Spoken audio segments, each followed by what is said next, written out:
शिकूया AI ची क्रांती. चला करूया MSCIT. आजच नजीकच्या MSCIT केंद्रात आपला प्रवेश निश्चित करा. विरोधी पक्षांकडून 70 कोटी महिलांचा विश्वासघात. काँग्रेस, तृणमूल, द्रमुक, सपा ते ठाकरे आणि शरद पवारांच्या पक्षाकडून विधेयकाची भ्रूण हत्या. मुख्यमंत्री फडणवीसांचा हल्लाबोल.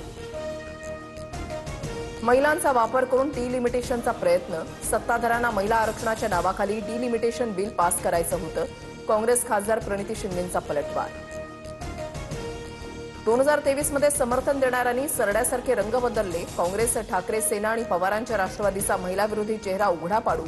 फडणवीसांची टीका. महिला आरक्षण विधेयकावरून विरोधकांना ओपन डिबेटचं चॅलेंज. फडणवीस अभ्यासू आणि हुशार नेते, पण महिला आरक्षणाबाबत दिल्लीतून प्रेशर आलं असेल. सुप्रिया सुळेंची टीका. तर फडणवीस सांगतील ती जागा आणि वेळ मान्य. सुळेंनी ओपन डिबेटचं चॅलेंजही स्वीकारलं. महिला आरक्षण विधेयकाच्या समर्थनार्थ मुंबईमध्ये उद्या महायुतीचा जनआक्रोश. जांभुरी मैदान ते वरळी डोम दरम्यान मोर्चा काढला जाणार. संध्याकाळी 6 वाजता मुख्यमंत्री फडणवीस संबोधित करणार. प्रचार सभेत फडणवीस काय सुदर्शन चक्र फिरवतायत बघू. प्राजक्त तनपुरेंच्या भेटीनंतर राम शिंदेंची सूचक प्रतिक्रिया. राहुरी पोटनिवडणुकीनिमित्त अक्षय कर्डिलेंसाठी मुख्यमंत्र्यांची प्रचार सभा होणार. उपमुख्यमंत्री एकनाथ शिंदेंच्या साताऱ्यामधल्या सभेपूर्वी पक्षांतर्गत वाद चव्हाट्यावर. बॅनरवरून आमदार महेश शिंदेंचा फोटो हटवल्यानं नाराजी उघड. महेश शिंदेंना सभेचं निमंत्रणही नसल्याची माहिती.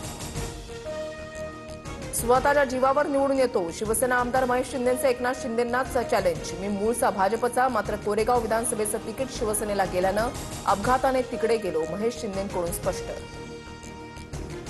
महेश शिंदेंकडून शिवसैनिकांच्या ताकदीची अवहेलना. शंभूराज देसाईंचा निशाणा. तर शिंदेंना आव्हान देणारे मातीमोल झाले.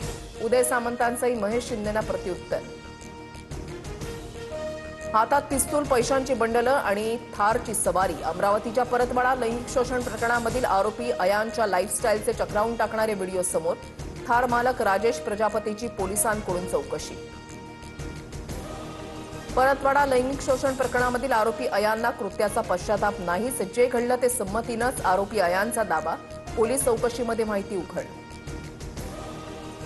निमंत्रण प्रकरणामध्ये राष्ट्रीय महिला आयोगाकडून झाडाझडती. 2 दिवसांपासून 4 सदस्यीय पथकाकडून तपास. चौकशी अहवाल महिला आयोगाच्या अध्यक्षांकडे सादर होणार.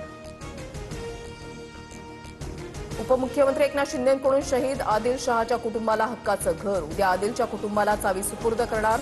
पेहलगाम हल्ल्यामध्ये दहशतवाद्यांना रोखताना आदिल शहाचा मृत्यू. मराठवाड्यामध्ये वादळी वाऱ्यासह पावसाचा हाहाकार. जळगाव जिल्ह्यामध्ये 2 लाख हेक्टरवरील पिकांचं नुकसान. अमरावतीमध्ये घरांची पडझड तर परभणीमध्ये आंबाबाग उद्ध्वस्त. तातडीनं पंचनामा करण्याची मागणी. शिकूया AI ची क्रांती. चला करूया MSCIT. आजच नजीकच्या MSCIT केंद्रात आपला प्रवेश निश्चित करा.